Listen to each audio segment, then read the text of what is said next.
The massive Kraxan vessel emerged from hyperspace on a quiet Tuesday morning, its crystalline hull refracting sunlight across Earth's atmosphere in dazzling patterns. The world held its breath as the ship, nearly the size of Manhattan, took up position in high orbit. Global defense systems tracked its arrival, but no weapons were raised. Humanity had learned from decades of first contact simulations that showing immediate hostility could be disastrous. Admiral Sarah Chen stood at the United Earth Defense Command Center, her dark eyes fixed on the holographic display showing the alien vessel's position. 20 years of military service hadn't prepared her for this moment. The ship's design was unlike anything their scientists had theorized. It seemed to bend light around itself, making it difficult to get accurate readings of its true size and capabilities. "Admiral, they're broadcasting on all frequencies," Lieutenant Rodriguez reported, his fingers dancing across the quantum interface. "It's English. They're speaking English." The message that played through the command center speakers was smooth, almost melodious. "People of Earth, we are the Kraxan Empire, a peaceful civilization seeking new trading partners among the stars. We come offering technology and knowledge in exchange for cultural exchange and limited resource sharing." Chen's jaw tightened. Something about the message felt too perfect, too rehearsed. She'd spent her career studying psychological warfare, and every instinct screamed that this was textbook manipulation. Over the next 3 months, the Kraxan representatives charmed world leaders and media alike. They shared medical technology that cured several forms of cancer, provided plans for more efficient solar power systems, and demonstrated faster-than-light communication devices. Their ambassador, a tall, elegant being named Vexithor, became a regular fixture on news broadcasts, his iridescent scales and articulate speech capturing humanity's imagination. But deep beneath the Rocky Mountains, in a facility known only to a handful of people, Dr. Marcus Wong made a disturbing discovery. The quantum detection array he'd developed as part of humanity's secret advanced weapons program had picked up something the Kraxans couldn't know about. Their ships were positioning themselves in a classic invasion formation, hidden behind lunar orbit. Wong's hands trembled as he compiled the data. The Kraxans had been careful, moving their ships one at a time over months, using the dark side of the moon as cover. But quantum entanglement couldn't be fooled. The positioning of their fleet matched historical patterns of planetary conquest they'd found in ancient astronomical records. Admiral Chen received Wong's report during a diplomatic dinner with Vexthor himself. She maintained her composure, laughing at the ambassador's jokes while her mind raced through contingency plans. The quantum defense program was humanity's best-kept secret. Not even their alien visitors had detected the network of quantum-entangled satellites and weapons platforms humanity had been building for the past decade. As she excused herself from the dinner, Chen contacted the other members of the Defense Council. The evidence was clear. The Kraxans were preparing for a massive resource extraction operation. Their ships carried mining equipment capable of stripping a planet's crust, and their medical technology had been scanning human biology, likely to determine how to efficiently process the population for labor camps. The Council gathered in their secure facility, reviewing Wong's data. The Kraxan fleet numbered over 200 ships, each capable of devastating entire continents. But they didn't know about humanity's quantum technology. Their scans couldn't detect the entangled particles that powered Earth's most advanced weapons. "They think we're primitive," Chen addressed the Council, her voice steady despite the weight of the moment. "They see our rockets and nuclear weapons and think we're centuries behind them. But they don't understand how quantum mechanics works in this region of space. They don't know we've learned to manipulate reality itself." The Council voted unanimously. They would wait, gather more intelligence, and prepare their forces. The Kraxans thought they were dealing with a young, naive species ready for conquest. They would learn, as others had throughout history, that humanity's greatest strength wasn't in their weapons or technology, but in their ability to see through deception and prepare for the unexpected. As Chen left the council chamber, she looked up at the night sky. Somewhere up there, behind the moon, The Kraxan fleet waited, thinking they held all the cards. But humanity had been preparing for this moment since they first looked up at the stars and wondered if they were alone. The game of deception would continue, but now both sides were playing. And only one knew the true rules. Dr. Marcus Wong hadn't slept in 3 days. The quantum lab deep beneath the Rockies hummed with energy as he and his team worked tirelessly to expand Earth's defensive network. Holographic displays showed the positions of thousands of quantum-entangled satellites, each one invisible to conventional detection methods. The Kraxans still had no idea they existed. Another fleet just arrived, Dr. Elena Santos reported, her eyes fixed on the quantum detection array. They're clustering near Saturn's rings, probably using the ice particles as additional cover. She manipulated the holographic display, showing 12 new capital ships, their crystalline hulls reflecting the distant sunlight. Wong nodded, dark circles under his eyes as he fine-tuned the quantum interference patterns. What the Kraxans couldn't know, was that humanity had discovered something unique about Earth's region of space. Here, quantum entanglement worked differently than anywhere else in the galaxy. The physical laws themselves seemed to favor humanity's home system. Admiral Chen appeared on the secure quantum communications channel, her image floating in the air before them. Status report, Dr. Wong. The network is at 87% capacity, he replied, pulling up technical specifications. We've managed to entangle another 300 satellites with the main defense grid. The Kraxans still think they're just dealing with primitive radio communications and chemical rockets. Chen's expression remained neutral, but there was a glint of satisfaction in her eyes. Good. Their ambassador just announced they're bringing their cultural exchange fleet into the solar system. Apparently, they want to share their art and music with us.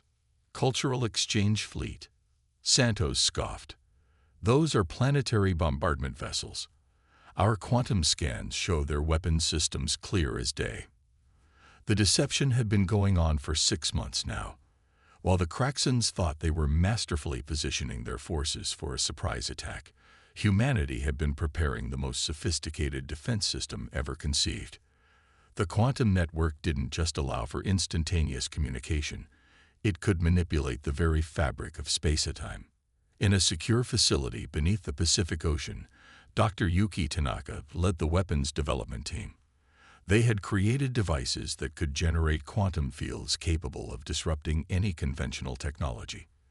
The fields could shut down fusion reactors, scramble navigation systems, and even prevent weapons from firing, all without the Kraxans having any idea how it was happening. The best part, Tanaka explained during the daily briefing, is that they can't adapt to what they can't detect. Their sensors are based on conventional physics, electromagnetic radiation, gravitational fields, subspace distortions. But our quantum technology operates on principles they haven't even discovered yet. The defensive network grew more sophisticated each day. Quantum entangled particles were seeded throughout the solar system, creating an invisible web that could detect and respond to any threat. Earth's militaries conducted conventional exercises, maintaining the illusion of a relatively primitive civilization, while the real defense system remained hidden from view. Admiral Chen coordinated with defense forces worldwide, preparing them for the inevitable moment when the Kraxans would launch their attack. The plan was elegant in its simplicity. Let the Kraxans think they had the upper hand. Let them commit fully to their invasion strategy, then reveal humanity's true capabilities at the perfect moment. The Kraxan ambassador, Vexfor, continued his charm offensive, appearing at cultural events and scientific conferences. He spoke eloquently about interstellar cooperation and shared prosperity, while his empire's warships gathered in the shadows of the solar system's outer planets. They're so convinced of their superiority, Chen remarked during a secure meeting with her command staff. They think their technology makes them invincible. But they're about to learn that true advancement isn't just about having powerful weapons. It's about understanding the fundamental nature of reality itself. As the weeks passed, Dr. Wong's team refined their systems further. They developed quantum predictive algorithms that could anticipate Kraxan fleet movements before they happened. The entire solar system had become humanity's sensor array, every quantum-entangled particle acting as both detector and potential weapon. The waiting game continued, each side thinking that they were the one in control. The Kraxans believed they were dealing with a young, naive species ready to be conquered. Humanity knew they were facing an overconfident empire that had never encountered quantum technology like theirs. In her private moments, Admiral Chen sometimes stood at her office window, looking up at the stars. She knew that somewhere out there, the Kraxan fleet commanders were probably doing the same, imagining their victory over Earth. The thought almost made her smile. Sometimes, the greatest advantage wasn't in having superior technology, but in having technology your enemy didn't even know existed. The quantum defense network was nearly complete. Soon, the Kraxans would make their move, and humanity would be ready. Not with fleets of conventional warships or nuclear weapons, but with something far more powerful, control over the fundamental forces of the universe itself. The signal came at dawn, a seemingly routine message from the Kraxan flagship requesting permission to move their cultural exchange fleet into closer orbit. Admiral Chen watched the transmission replay, noting the subtle changes in Ambassador Vexthor's tone. The attack was coming. All stations, initiate Operation Blackout. She commanded through the quantum network. Around the solar system, hidden quantum satellites silently activated, their entangled particles resonating in perfect harmony. Dr. Wang's hands flew across his control interface, coordinating the quantum field generators. First phase initiating. Quantum interference patterns are aligning. On his displays, the invisible web of quantum-entangled particles began to pulse with energy. The Kraxan fleet emerged from behind the moon exactly as predicted, their crystalline ships forming an attack formation that would have been beautiful if it wasn't so deadly. Over 300 vessels, each capable of devastating entire continents, moved with practiced precision. They had performed this maneuver countless times on other worlds, but this time would be different. They're charging weapons, Dr. Santos reported, monitoring the quantum sensors. All ships are powering up their main drive systems. They're about to broadcast their ultimatum. Admiral Chen's voice was calm as she gave the order. Execute primary sequence. Throughout the solar system, quantum fields suddenly shifted. The laws of physics themselves seemed to hiccup as humanity's defense network activated. The effect on the Kraxan fleet was immediate and devastating. Their ships' crystal hulls, designed to channel and amplify energy, suddenly found themselves unable to maintain their power distribution networks. Quantum interference cascaded through their systems, disrupting the very atomic bonds that held their technology together. Weapons refused to charge, shields flickered and died, and communication systems fell silent.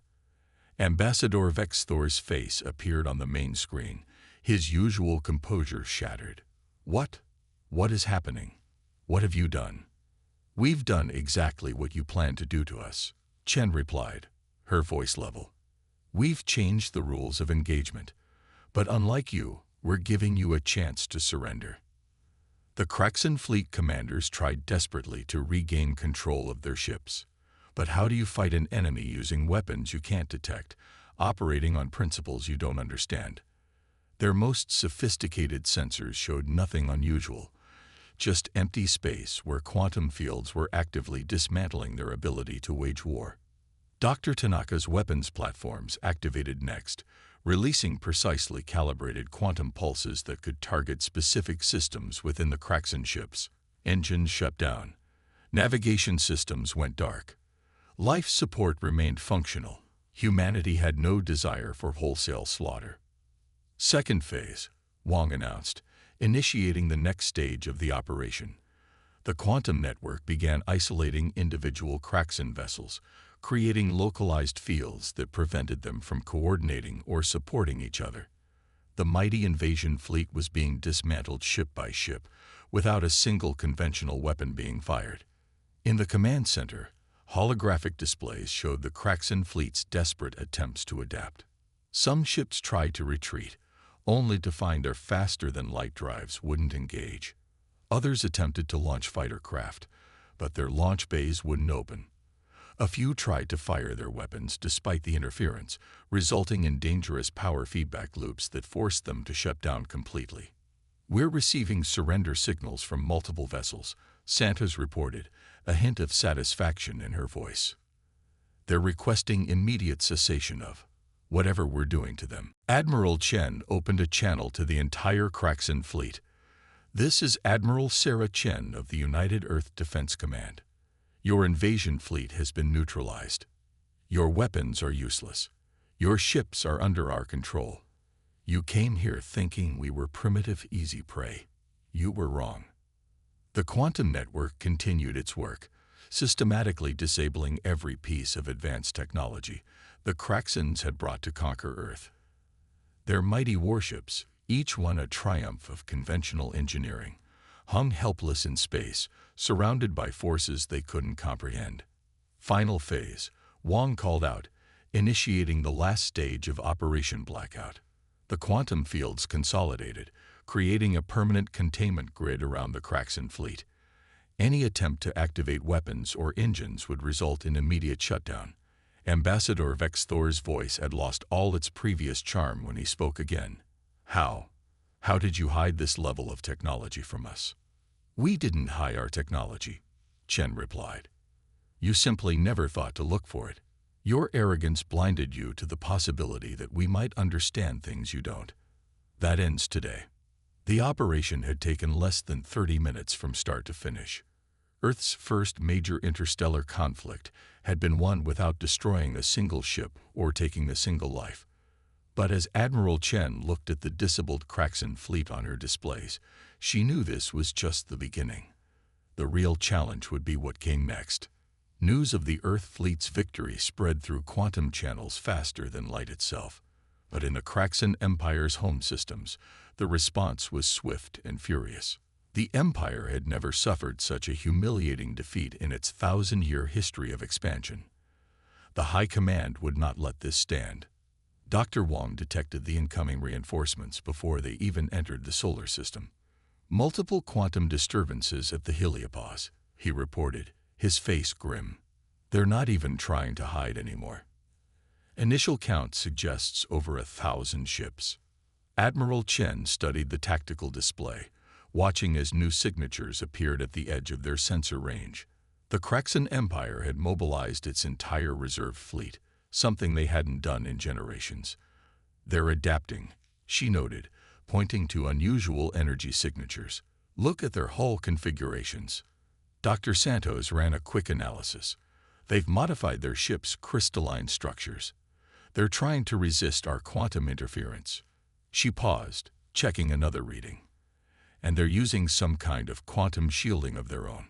It's crude, but it might work." The Kraxan High Command had dispatched their most brilliant scientists along with the reinforcement fleet. They might not fully understand Earth's quantum technology, but they were learning, evolving their tactics and technology at an alarming rate. "All stations, begin Emergency Protocol Delta," Chen ordered. Throughout the solar system, the quantum defense network reconfigured itself, adjusting to the new threat. But the Kraxans had learned from their first defeat. Their ships were now spreading out, making it harder for the quantum fields to target them effectively.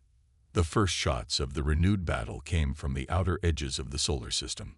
A group of modified Kraxan destroyers managed to partially resist the quantum interference, launching a barrage of energy weapons toward Earth's defensive positions. Most of their shots went wild, their targeting systems still affected by quantum distortion, but a few found their marks. "Quantum satellites 7 through 15 are offline," Wang reported, his fingers dancing across control surfaces as he worked to compensate. "They found a way to detect them by looking for quantum entanglement patterns." Chen nodded grimly. They had known this advantage wouldn't last forever. "Initiate secondary defense protocols. Deploy the hybrid fleet. From hidden bases around Earth and Mars, humanity's own ships emerge." They were smaller than the Kraxan vessels, but incorporated both conventional and quantum technology. Each one was piloted by crews who had trained for years in secret, preparing for this moment. Dr. Tanaka's voice came through the quantum comm. Hybrid fleet weapons are hot. Quantum conventional fusion drives are operating at peak efficiency. The space between Mars and Jupiter became a battlefield unlike anything in human history. Kraxan ships fired salvos of energy weapons, their modified hulls allowing them to partially function despite the quantum interference. Earth's hybrid fleet responded with precisely targeted quantum pulses combined with conventional weapons, creating chaos in the enemy formations. They're trying to establish their own quantum fields, Santos warned, monitoring the sensor data. It's affecting our network stability. The battle evolved into something new, a complex dance of quantum fields and conventional warfare. The Kraxans had numbers and raw power on their side, but Earth's forces had versatility and innovation. Where the Kraxans tried to brute force their way through quantum interference, human ships used it to their advantage, riding the quantum waves to appear where they weren't expected. Admiral Chen watched as a squadron of Earth ships executed a perfect quantum slip, appearing to be in one location while actually attacking from another. The Kraxans were learning, but they were trying to copy technology they barely understood. Their quantum shielding was like a child's crayon drawing compared to Earth's masterpiece. Multiple breaches in the outer defense line, Wang reported. They're pushing through by sheer numbers. Chen had expected this. Execute Protocol Omega, full quantum field saturation. This was their trump card, something they hadn't even needed in the first battle. Every quantum entangled particle in the solar system began to resonate at exactly the same frequency, creating a cascade effect that rippled through space itself. The Kraxans had prepared for targeted quantum attacks, but this was different. This was like trying to fight against the fundamental laws of physics themselves. Ship after ship in the Kraxan fleet began to fail as the quantum cascade overwhelmed their crude shielding. Their modified hulls, designed to resist specific quantum frequencies, couldn't handle a full spectrum assault. But the strain on Earth's defense network was enormous. Network stability at 40% and falling, Santos called out. We can't maintain this level of saturation for long. Chen watched as the massive Kraxan fleet struggled against the quantum tide. They had committed everything to this attack, expecting to overwhelm Earth's defenses through sheer force. Instead, they were learning a harsh lesson about the difference between understanding technology and truly mastering it. The battle raged on, a testament to both human ingenuity and Kraxan determination. But as their ships continued to fail and their strategies proved inadequate, the outcome became increasingly clear. The Empire had gambled everything on this counterstrike, and they were losing. Not just ships and resources, but their very belief in their own superiority. The quantum cascade had done more than just end the battle. It had shattered the Kraxan Empire's worldview. As their mighty fleet hung disabled across the solar system, the quantum ripples of the conflict spread far beyond Earth's neighborhood, carrying with them a message that would reshape galactic civilization. Admiral Chen stood before the hastily assembled emergency council, her uniform still bearing traces of smoke from a damaged console. The Kraxan High Command has formally requested unconditional surrender, she announced, her voice echoing through the chamber. But what they're really asking for is understanding. Dr. Wang's hologram flickered beside her, his tired face showing the strain of days without rest. The quantum cascade didn't just disable their ships, he explained. It showed them something they never expected to see. The true nature of space-time in our region of the galaxy. They're not just defeated. They're fascinated.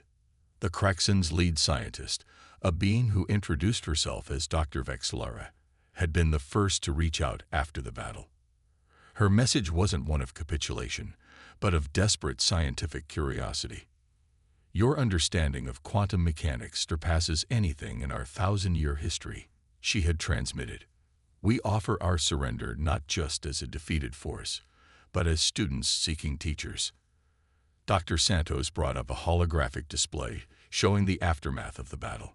Kraxan ships were being guided to designated holding areas by Earth's hybrid fleet, their crews not prisoners but now something approaching colleagues. They're already sharing their preliminary attempts to understand our quantum technology, she reported. Their theories are creative, if fundamentally misguided. That's because they're trying to understand quantum mechanics through the lens of their crystal-based technology, Dr. Tanaka added, joining the discussion from his lab beneath the Pacific. They've built an entire civilization on manipulating crystalline structures, never realizing there was a deeper layer to reality itself. The implications were staggering. The Kraxan Empire, for all its military might and technological advancement, had developed along a completely different scientific path than humanity, where they had mastered crystal engineering and energy manipulation. Humans had delved into the fundamental nature of reality itself. Ambassador Vexthor, now speaking as a representative of a humbled empire, addressed the council with newfound respect. We came here believing we were superior, that our path of technological development was the only valid one. We were wrong in ways we couldn't have imagined. The following months saw an unprecedented exchange of knowledge and culture. Kraxan scientists worked alongside human researchers, their crystal technology combining with quantum mechanics in ways that opened new frontiers of understanding. What had begun as an invasion had transformed into perhaps the greatest scientific renaissance in human history. Admiral Chen found herself in a new role, not just military leader but diplomat and teacher. The Kraxans aren't evil, she explained to world leaders. They were just, limited by their own success. Their technology worked so well that they never needed to look deeper. The quantum defense network was gradually repurposed. Instead of a weapon, it became a tool for exploration and understanding. Kraxan ships, once modified for war, were rebuilt as research vessels, their crystalline hulls now used to amplify and study quantum phenomena. Dr. Wong led the joint research initiatives, his team working to bridge the gap between human and Kraxan science. Their crystal technology is actually perfect for quantum manipulation, he discovered. They just never knew what they really had. Combined with our understanding of quantum mechanics, the possibilities are endless. The ripples of change spread throughout the galaxy. Other spacefaring races, hearing of the Kraxan Empire's defeat and subsequent transformation, began reaching out to Earth, not with weapons or threats, but with questions and offers of cooperation. Humanity had proven that there was more than one path to the stars. We thought we were preparing for war, Chen reflected, standing with Vexthor as they watched human and Kraxan crews working together on a new generation of ships. Instead, we were preparing for a revolution in understanding. The new vessels under construction in Earth's orbital shipyards represented this synthesis, crystalline quantum ships that could manipulate the very fabric of space-time. They were neither human nor Kraxan in design, but something entirely new, born from the combination of two different approaches to understanding the universe. As the first joint expedition prepared to launch, carrying scientists and explorers from both species to the edges of known space, Admiral Chen found herself thinking about the true nature of advancement. It wasn't just about technology or military might, but about the wisdom to recognize that every civilization, every species, had something unique to contribute to the grand tapestry of cosmic understanding. The stars above Earth shone with new promise, not as battlefield markers or conquest targets, but as beacons guiding two former enemies toward a shared future of discovery and enlightenment. The universe, they had all learned, was far too vast and wonderful for any one species to understand alone.